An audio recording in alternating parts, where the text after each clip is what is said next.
Welcome to the Holistic Health Bites podcast. I'm your host, Andrea Nicholson, crime scene investigator turned metabolic health investigator.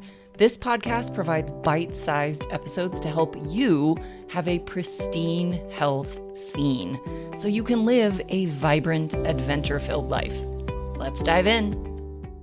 Hello, and welcome back to the Holistic Health Bites podcast. Today, we are going to delve into the world of functional lab testing. What it is, why it matters, and how it differs from conventional lab testing. To start, let's talk about what differentiates functional lab testing from conventional testing. Both of these tools have their merits, but they're used for different purposes. Conventional lab testing typically is looking for a disease state, something that can be diagnosed and treated with a prescription or a procedure. They're excellent when it comes to diagnosing severe or chronic conditions, but they may not pick up on more subtle changes happening in your body or even conditions in the very early stages of development. On the other hand, functional lab testing takes a broader perspective. It assesses how well your body is working on a day-to-day basis and aims to catch potential issues before they become a more significant problem. This is not to say that functional testing couldn't also identify a serious or chronic condition. They absolutely can. But these tests are often the best value in catching things before it becomes a serious condition. A key difference lies in the interpretation of the results. In functional lab testing, we are interested in optimal ranges rather than reference ranges. Reference ranges are created by either assessing the averages of the population being tested or by consensus of medical professionals who run these tests. But this means that healthy and unhealthy people are included, although mostly it's unhealthy people as they make up the majority of people being tested. Most of us aren't undergoing random testing, but rather get tested because something is wrong. The optimal ranges are typically narrower and are derived from the healthiest segment of the population. In functional medicine, an optimal range is the goal. This is where individuals generally experience the best health and the least risk of chronic disease. So, for example, if we consider something like vitamin D levels, the reference range might be something like 30 to 100 nanograms per milliliter.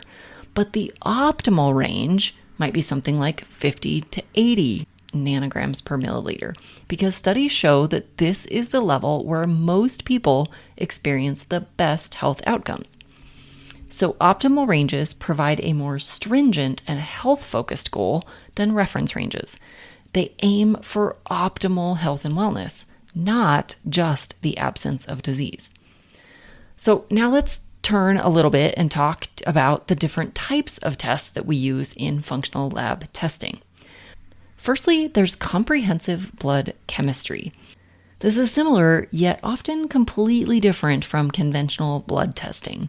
Functional blood chemistry is a much deeper dive into your overall health, including markers for organ function, nutrient status, immune response, inflammation, blood sugar handling, insulin resistance, digestion, hormones, and so much more. This would again be where we would use those optimal ranges instead of reference ranges. I run a blood chemistry panel on all of my clients these days so that we can fully assess what's going on that the client may not even be aware of. The second type of test we have is functional stool testing. Not the most glamorous topic, I know, but it's incredibly informative.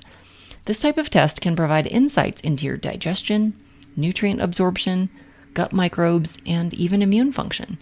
Conventional medicine providers do also have stool tests, but they are often very limited in scope, only looking for a handful of pathogens that can cause obvious acute symptoms like diarrhea.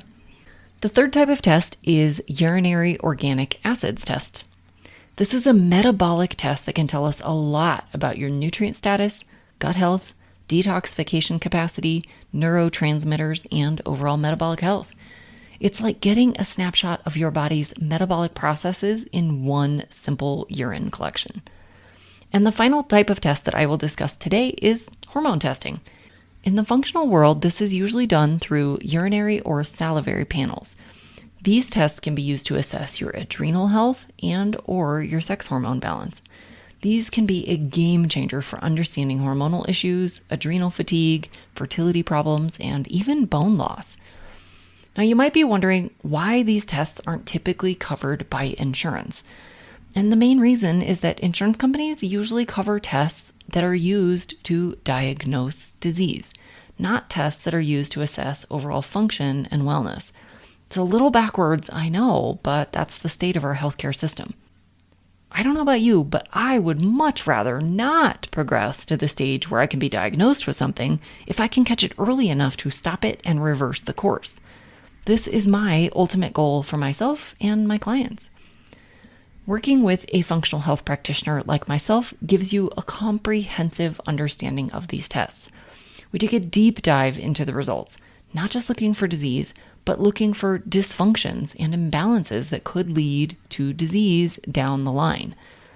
Now, I don't run all of these tests on every single client, but I make my recommendations based on the client's presentation, existing diagnoses, current symptoms or issues, and their goals. And then we take time to discuss the results. You can't do that in a 7-minute doctor visit. We spend 30 minutes, 60 minutes, sometimes 90 minutes going over these results so that you walk away knowing exactly what your results mean and what to do about it. Knowledge is power. The more you know about your body, the better equipped you are to make informed decisions about your health. I hope this episode has given you some insights into the world of functional testing. As always, I'm here to help you navigate your health journey, so feel free to schedule a free holistic health strategy session to discuss any questions you may have. Thank you for joining me on this episode today of the Holistic Health Bites podcast. Be sure to subscribe to the show so that you will always know when a new episode drops. Thanks for being a faithful listener to the podcast. I'd love it if you left me a 5-star review on this podcast so that others can more easily find this valuable information. Did you know I also work one-on-one with clients? I approach solving health challenges like I approached solving crimes, by conducting a thorough investigation into your case. Whether you're looking to lose weight, boost your energy, fix your digestive system, or reduce inflammation, I can help. All you have to do to get started is book a free call. The link is in the show notes.